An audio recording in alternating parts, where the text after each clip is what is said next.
Hey, welcome in, welcome back, and welcome to your Will They Say Sorry Pick a Pal reading. We will be diving deep into what they did wrong. Do they realize it? Do they feel guilty?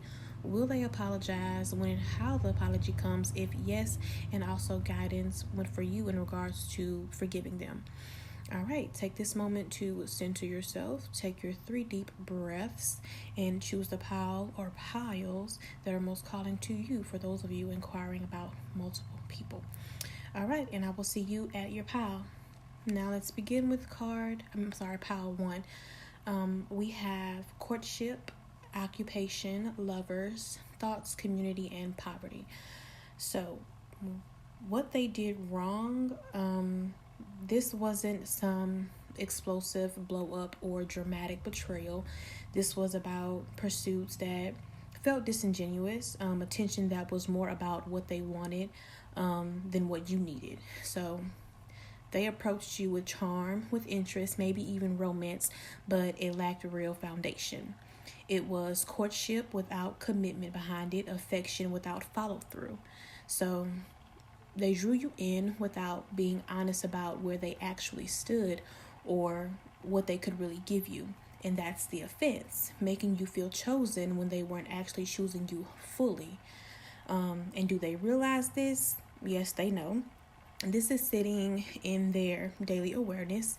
They go about their work, their routine, and their responsibilities, and you're there in their mind. They understand what happened wasn't just some misunderstanding.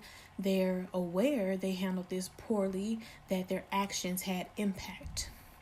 This isn't lost on them. It's become part of their mental workload now, something they carry around as they move through their days.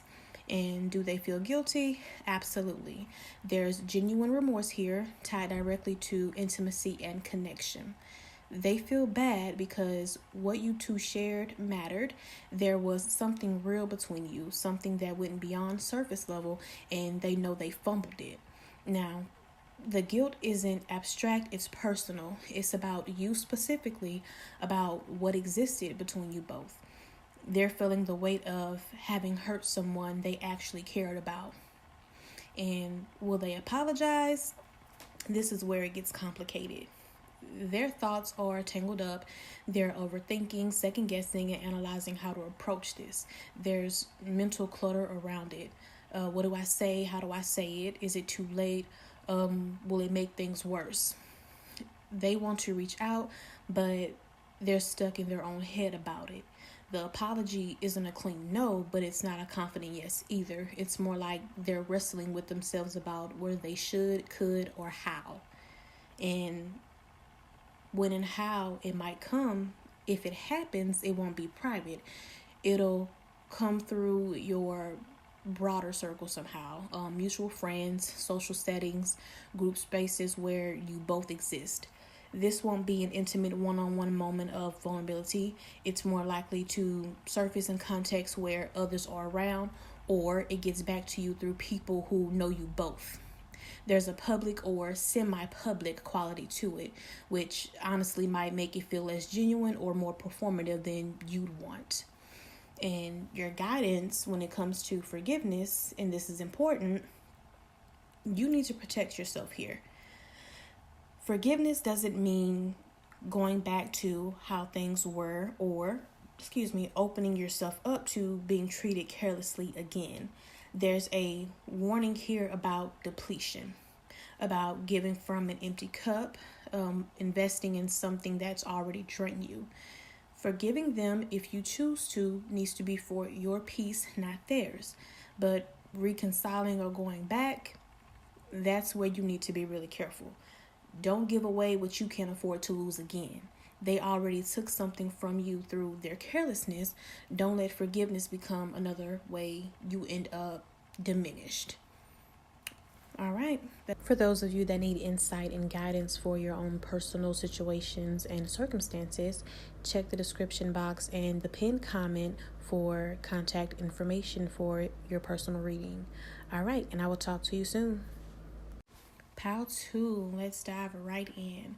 So for you, we have bad health, message, journey, great fortune, house, and mature men. So what they did wrong. They weren't there when you needed them. This was about neglect during a time of weakness or struggle. Maybe you were going through something difficult, emotionally drained, physically unwell, mentally exhausted, and they either didn't show up or actively made things worse. They abandoned you when you were vulnerable. They let you suffer alone, or their behavior added to your pain when you were already low. That's the wound here.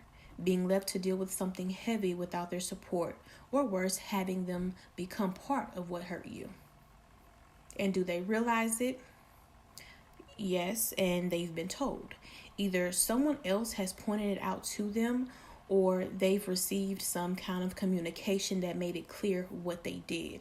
There's been an exchange, information delivered, maybe even a direct confrontation or message from you that spelled it out. They're not in the dark about this. The awareness came through words, something that was said, sent, or communicated that brought it to their attention. So they've heard it. And do they feel guilty? Not in the way that you'd hope. They're emotionally distant from it. They've moved on, literally or figuratively, and there's a sense of them being somewhere else mentally, pursuing their own path, focused on their own direction. The remorse isn't hitting them because they're not sitting still with it. They're in motion, looking ahead, maybe even justifying their actions as part of their own journey or growth. The guilt isn't anchoring them. They're too busy moving forward to really sit in what they did to you. Now, will they apologize? Yes, and it's going to come as a surprise. This is a genuine turnaround, something significant and unexpected. When it happens, it'll feel like a shift in fortune, like things suddenly changing for the better. This isn't a reluctant or half-hearted sorry. It's big, it's meaningful, and it'll likely feel like relief or resolution dropping into your lap when you weren't necessarily counting on it. There's a quality of abundance or blessing to it. Not just words, but something that actually feels substantial.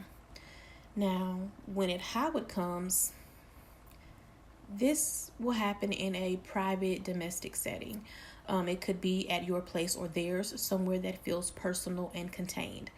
It's not public, it's not through text or social media. This is face to face in a space that feels safe and familiar. It might happen during a visit or in a moment where you're both at home, settled in. The environment will feel intimate, grounded, and real.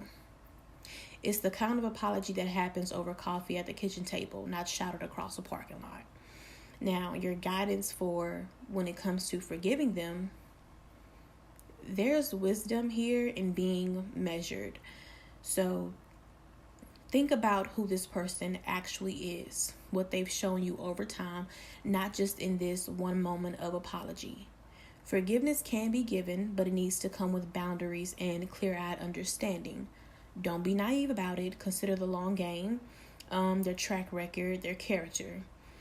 This guidance is about maturity, not holding grudges, but also not being foolish.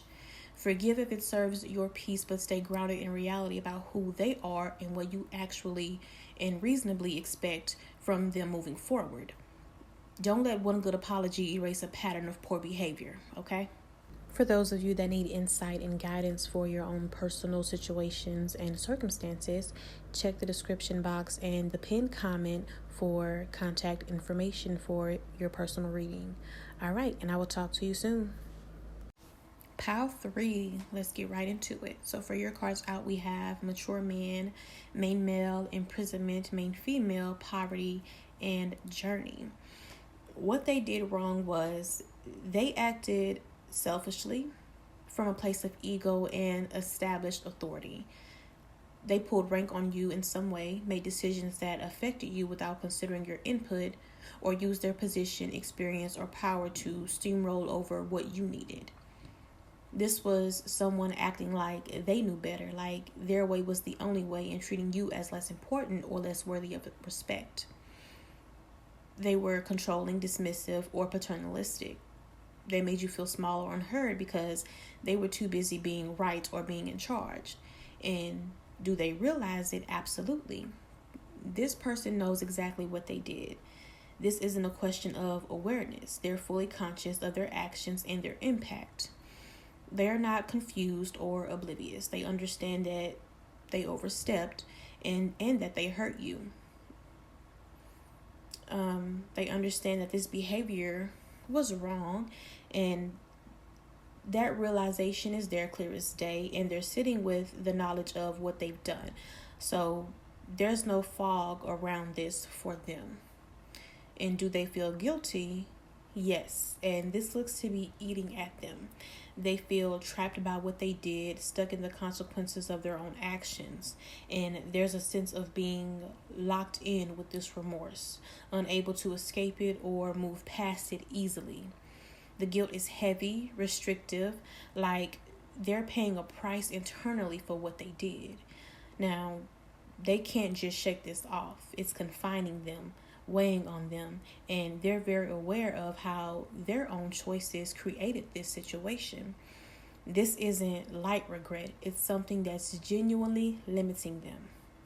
And will they apologize? Now, this depends entirely on you and what you're willing to accept or engage with. The answer here is tied to your role, your openness, and your readiness to receive it. If you're closed off, if you've moved on, if you're not available for this conversation, then no, it won't happen. But if there's any door open, any possibility of connection, then yes. So your position determines whether this apology can exist. You hold the key here. They can't do this without your participation or willingness to hear them out. Now, as for when and how it comes, if it happens, it'll be humble. It won't come from a place of strength or confidence. They'll approach you from a diminished position, stripped of the authority or power they use to wield over you. This won't be performative or grand. It'll be quiet, vulnerable, maybe even uncomfortable for them. They'll have to come to you with less than they had before, less pride, less certainty, less control. The apology will cost them something, and it requires them to lower themselves, to acknowledge their wrongness in a way that's genuinely humbling. Now, your guidance in regards to forgiveness: move forward. Don't stay stuck in this. Whether you forgive them or not, you need to keep going with your own life and your own path. This guidance isn't about them. It's about you continuing your journey without being anchored to what they did or whether they make amends. Forgiveness can be part of your forward motion if it helps you let go, but it's not a requirement for your progress. What matters is that you don't let this situation trap you the way that their guilt is trapping them. Keep moving, keep growing, keep traveling toward whatever's next for you. Your healing and your future aren't dependent on their apology. All right. For those of you that need insight and guidance for your own personal situations and circumstances, check the description box and the pinned comment for contact information for your personal reading. All right, and I will talk to you soon.